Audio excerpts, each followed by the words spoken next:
Hello friends, welcome to audio settings and tech. మనకు ఇది ఒక డికోడర్ మనకు మలేషియా ఇంపోర్టెడ్ నుంచి వచ్చింది. సో ఒక ఫ్రెండ్ మలేషియా నుంచి తీసుకొచ్చిండు. అతనికి ఏంటంటే మన ఛానల్ చూసి మనం ఈ డికోడర్స్ రిపేర్ చేయడం అది చేయడం వల్ల అది చూసి మనకు కమెంట్ పెట్టి బాక్స్ అయితే తెచ్చిచ్చాడు. హైదరాబాద్ నుంచి వచ్చింది. ఇది హైదరాబాద్ లోకల్ నుంచి వచ్చింది. సో ఈ బోర్డ్ వచ్చేసి 5.1 డికోడర్ బోర్డ్, మలేషియా ప్రోడక్ట్. ఇది 5.1 అవుట్ బ్యాక్ సైడ్. ఇది వచ్చేసి ఇన్పుట్, ఆప్టికల్ ఇన్పుట్. ఇది DC 12 volts బోర్డు. ఈ 12 voltsతో నడుస్తుంది.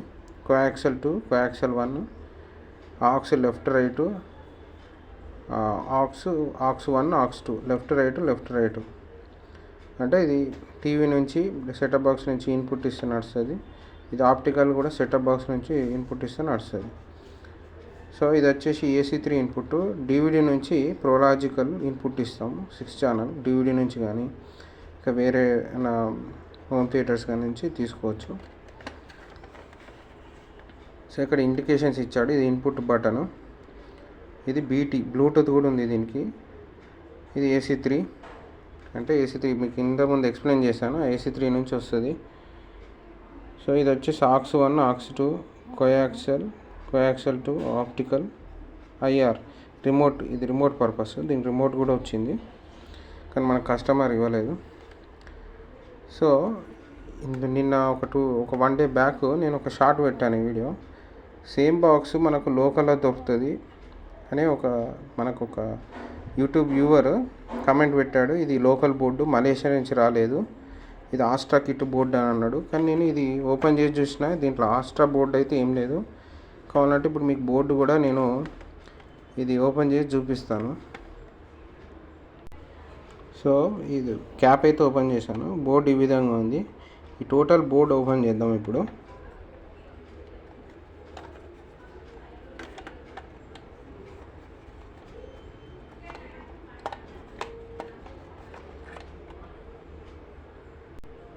సో బోర్డ్ అయితే ఇక్కడ ఈ విధంగా ఉంది. ఇక్కడ IC వచ్చేసి ఈ TRI-Z అని ఉంది. ఇది డిజిటల్ IC. ఇది ర్యామ్. ఈ ర్యామ్ వచ్చేసి విన్బోర్డ్ IC. సో ఇక్కడ నాకైతే ఇక్కడ ఆస్ట్రా అయితే ఏం అనిపించట్లేదు. సో కొన్ని బోర్డ్ వైజ్ టైప్స్ కూడా ఉంటాయి, ఇంపోర్టెడ్ బోర్డ్స్.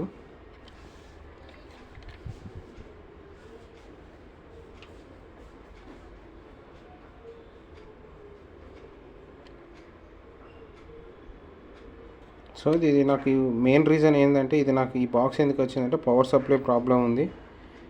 పవర్ సప్లై వస్తలేదంటే నేను పవర్ సప్లై ఆన్ చేశాను, వర్క్ చేసేటట్టు చేశాను, పవర్ సప్లై ఓకే అయింది. కానీ సౌండ్ ట్రాక్స్ అయితే రావట్లేదు. అది కస్టమర్ ఏంటంటే ఏం చెప్పాడంటే నేను వోల్టేజ్ తప్పించాను. సో ఎప్పుడు కానీ డీకోడర్ బోర్డ్స్కి వోల్టేజ్ తప్పిస్తే అది చేయడం చాలా కష్టం. పవర్ సప్లై పోతే చేయొచ్చు కానీ సౌండ్ వస్తలేదు.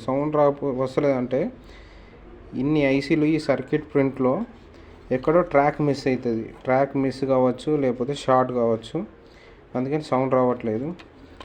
సో ఇది రిపేర్ చేయడం అంటే గగనమే సౌండ్ రావడానికి.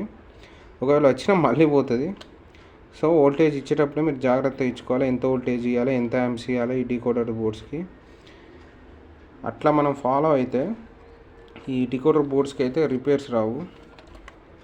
సో నా సజెషన్ ఏంటంటే కొత్త బోర్డు వాడడం బెటర్ అని నేను కస్టమర్కి సజెషన్ ఇస్తాను.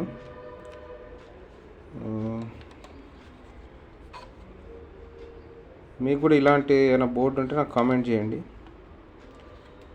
Thank you friends for watching my video. Like and subscribe my channel.